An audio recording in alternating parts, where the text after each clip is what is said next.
కొబ్బరికాయలు కొయ్యాలంటే ఎవరైనా చెట్లెక్కాల్సిందే. థాయిలాండ్ వాసులు మాత్రం ఆ అవసరం మనకు లేదంటున్నారు. వానరాలను మచ్చిక చేసుకుని తమ పని తేలిక చేసుకుంటున్నారు. ఇలాంటి మరకటాల కోసం అక్కడ ఓ పాఠశాలను కూడా నడిపిస్తున్నారు.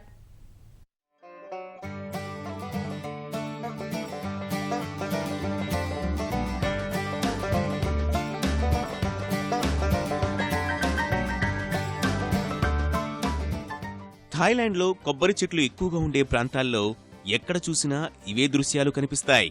కొబ్బరికాయల్ని తెంపుతూ అక్కడ కోతులు తీరిక లేకుండా ఉంటాయి.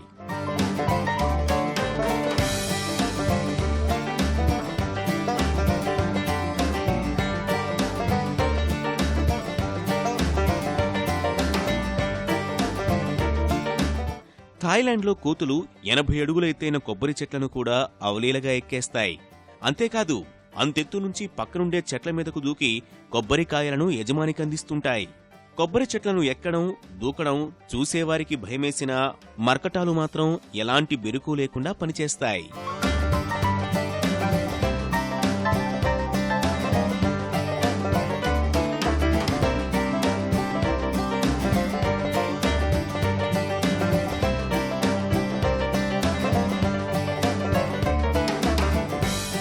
కొబ్బరికాయలు కోయడానికి కోతులే ఎందుకు అన్న ప్రశ్నకు వానరాల యుక్తే సమాధానం. ఒక్కరోజుకి మగ కోతులు 1600 కొబ్బరికాయలు కోస్తాయి. ఆడవైతే 600 దాకా కోస్తాయి. ఇక మనుషుల విషయానికి వస్తే కేవలం 80 కొబ్బరికాయల్ని మాత్రమే తెంపగలరు.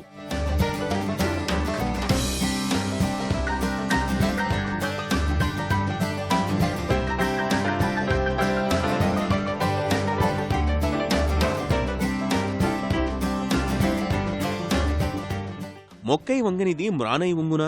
ఈ సూత్రం కోతులకు వర్తిస్తుంది. అందుకే చిన్నప్పటి నుంచే కొబ్బరికాయలను ఉడుపుగా తెంపే విధంగా మర్కటాలకు శిక్షణ ఇస్తారు. వ్యక్తిగతంగా మాత్రమే కాదు, వానరాలకు శిక్షణ ఇచ్చేందుకు ఇక్కడ 50 ఏళ్ల క్రితమే పాఠశాలను ఏర్పాటు చేశారు.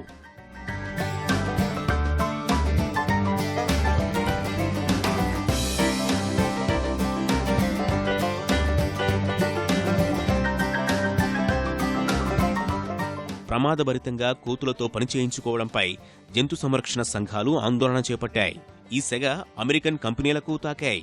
కోతులను వినియోగించని కొబ్బరికాయల్ని దిగుమతి చేసుకుంటామని కంపెనీలు హామీ ఇచ్చాయి.